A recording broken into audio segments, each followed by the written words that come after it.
po sa inyo lahat. Ang keyword po para sa ating mga pagbasa ngayong araw ay ang salitang family, kapamilya, pamilya. Sabi ni Jesus sa huling bahagi ng Ebanghelyo, yung last sentence, ang sino mang tumatalima sa kalooban ng Diyos o sumusunod sa kalooban ng Diyos ay siya kong ina at mga kapatid. Whoever does the will of God is my mother, my brother, and my sister. Ngayong araw, pinakikita po ni Jesus sa atin kung sino talaga ang totoong kapamilya niya, yung sumusunod po sa kalooban niya. Tayong mga Pinoy, kilala po tayo bilang makapamilya, super na makapamilya. Mayroon tayong mga activities like family reunion. Ewan ko kung nangyayari pa dito, pero sa amin sa probinsya, like every summer, mayroong ganun na mga activities. Family reunion para magkakakilala ang mga magpipinsan, magkapapamilya.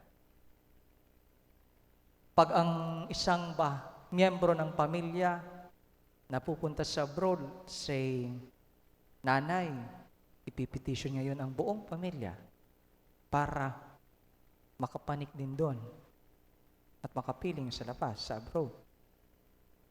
May mga tao na talagang kayod kalabaw para sa pamilya. Halimbawa, isang nanay, kayod kalabaw yon, kahit 50 years old na anak niya at siya'y 70. Nasa kanya ang anak. Makapamilya po tayo. Halos pasan-pasan natin ang buong pamilya. At ngayong araw, ipinapaalala po sa atin o binibigyan tayo ng mas malawak na basihan ng pagiging kapamilya. Kapamilya ni Jesus, ang pagiging Kristiyano. At anong basihan? Ang pagsunod po sa kalooban ng Diyos. Magandang paalaala ito dahil pagkatapos ng binyag, alam ko pong maraming nakakalimot sa atin ng pagiging Kristiyano ay may kaakibat na responsibilidad. May kaakibat na responsibility. Ano itong responsibility? That is to live according to the values of God.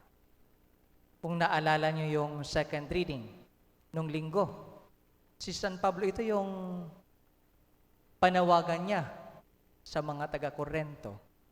Manatili kayong nagkakaisa sa pangalan ni Jesus. Ito yung tawag ni San Pablo. Tinawag niya ang buong komunidad, ang buong pamilya na manahan, na sumusunod sa kalooban ng Diyos. At magandang pagnilayan po ito ngayong mga panahon at tingnan ang bawat pamilya po natin kung anong kultura mayroon po tayo. Kung sa pamilya po natin, nandyan pa po ba yung Christian values? Tinatawag na Christian values. Live po ba tayo? Hindi Alam nyo, kagabi nag-usap kami ng nanay ko. Sabi ko, nanay, anong gusto mo? Maayos ang buhay ng mga bata, yung future? O maging kagaya sila namin ng mga kapatid ko? Kasi we grew up in a family oriented to gambling and everything. Sabi kong, gusto mong maging maayos ang buhay ng mga kapatid ko, dapat palipatin sila ng tirahan. Kasi yung compound na yon, alam ko ang mga nangyayari. So, palipatin. Well, sabi ko, kami, most probably ng mga kapatid ko, mahirap nang baguhin.